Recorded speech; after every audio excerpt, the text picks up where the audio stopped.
नमस्कार। चलिए आज बात करते हैं एंटोन चेखव के एक बहुत ही मजेदार नाटक द प्रपोजल के बारे में। ये एक ऐसी कहानी है जो हमें मजाकिया अंदाज में सिखाती है कि भाई शादी का प्रस्ताव कैसे बिल्कुल नहीं रखना चाहिए।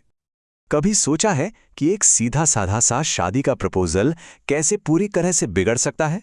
मतलब क्या क्या गलत हो सकता है? खैर, जवाब है बहुत कुछ। और ये नाटक इसी का एक परफेक्ट हंसा हंसा कर लोट-पोट कर देने वाला उदाहरण है। और इस पूरी गड़बड़ी के मास्टरमाइंड हैं महान रूसी लेखक एंटोन चेखव।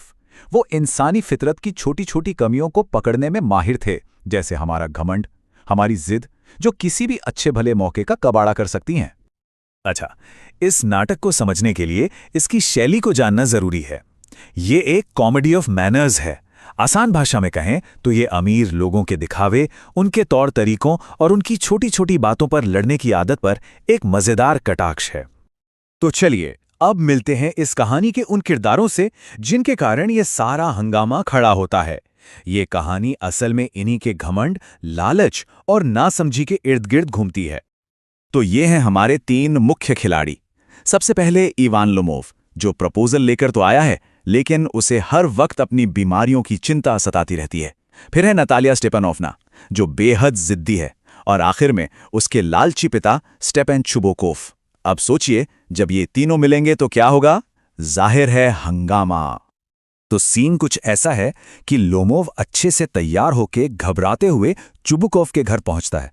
चुबुकोव उसका जोरदार स्वागत करता है। उससे लगता है कि शायद ये पैसे उधार मांगने आया है, लेकिन लोमोव का इरादा तो कुछ और ही था। और बस यहीं से सब गड़बड़ होना शुरू हो जाता है।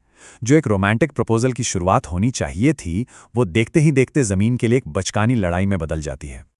और इस भयानक लड़ाई की वजह कोई बड़ी बात नहीं, बस ऑक्सन मीडोज नाम का एक छोटा सा घास का मैदान। बात बहुत मामूली है, पर इन दोनों के लिए ये उनके घमंड और खानदान की इज्जत का सवाल बन जाती है। दोनों अपनी अपनी जिद पे अड़ जाते हैं।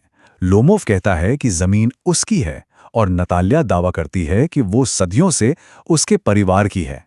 शादी की बात तो जैसे हवा हो गई और अब मुद्दा सिर्फ जमीन बन गया। और फिर क्या था, बात इतनी बढ़ जाती है कि दोनों एक दूसरे पर चिल्लाने लगते हैं, एक दूसरे की बेइज्जती करने लगते हैं। जल्द ही नतालिया के पिता चुबुकोव भी इस लड़ाई में कूद पड़ते हैं और अपनी बेटी का साथ देते हुए लोमोव को खूब सुनाते हैं। इस लड़ाई का नतीजा क्या हुआ? बेचारा लोमोव गुस्से और बेइज्जती से भरा हुआ घर छोड़कर चला जाता है। मतलब प्रपोजल का तो पूरी तरह से सत्यानाश हो गया। तो क्या कहानी यहीं खत्म? प्रपोजल कैंसिल हो गया? अरे नहीं, असली ड्रामा तो अब शुरू होता है। जैसे ही लोमोव घर से निकलता है, चुबुकोव बातों बातों में अपनी बेटी नतालिया को बता देता है कि अरे वो तो तुमसे शादी का प्रस्ताव लेकर आया था। ये सुनते ही नतालिया के तो होश ही उड़ जाते हैं। उसका सारा गुस्सा गायब हो जाता है और वो घबरा जाती है। वो रोते चिल्लाते हुए अपने पिता से कहती है कि उसे अभी के अभी वापस बुलाओ।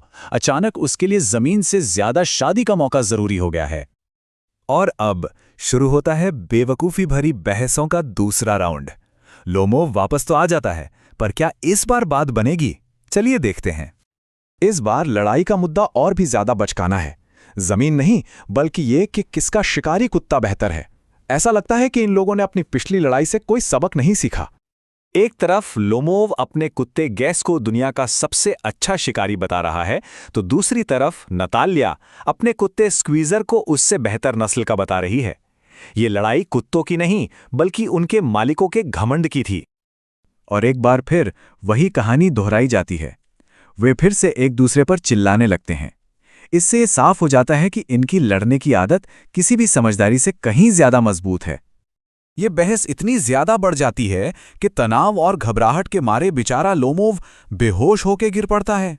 ये नाटक का वो पल है जहां कॉमेडी अपने चरम पर है। अब जब होने वाला दूल्हा ही बेहोश हो गया, तो आगे क्या होगा? चलिए इस नाटक के आखिरी और सबसे मजेदार हिस्से की तरफ बढ़ते हैं। लोमोव को जमीन पर पड़ा देखकर चुबुकोव के तो हाथ पांव फूल जाते हैं। उसे लगता है कि यह सुनहरा मौका हाथ से निकल जाएगा, तो वो बिना देर किए बेहोश लोमोव का हाथ अपनी बेटी के हाथ में थमा देता है और ऐलान कर देता है कि सगाई पक्की। और सबसे मजेदार बात, जैसे ही लोमोव को थोड़ा होश आता है, वो दोनों फिर से अपने कुत्तों को लेकर लड़ना शुरू कर देते हैं। सगाई हो गई है, पर आदतें कहाँ बदलती हैं? तो इस पूरे हंगामे से चेखोव हमें क्या समझाना चाहते हैं? ये नाटक हमारे घमंड पर एक तीखा व्यंग्य है, जो दिखाता है कि कैसे हम बेमतलब की बातों पर लड़कर जरूरी चीजें खो देते हैं।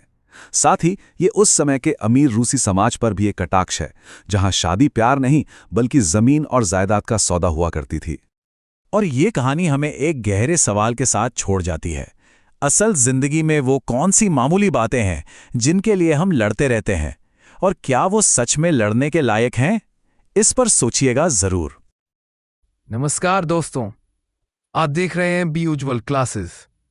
अगर आपको इस चैप्टर की line by line explanation PDF बिल्कुल फ्री चाहिए तो देर मत कीजिए, अभी हमें हमारे व्हाट्सएप नंबर पर मैसेज कीजिए और पीडीएफ तुरंत पाइए। बी उज्ज्वल क्लासेस, पढ़ाई अब होगी और भी आसान।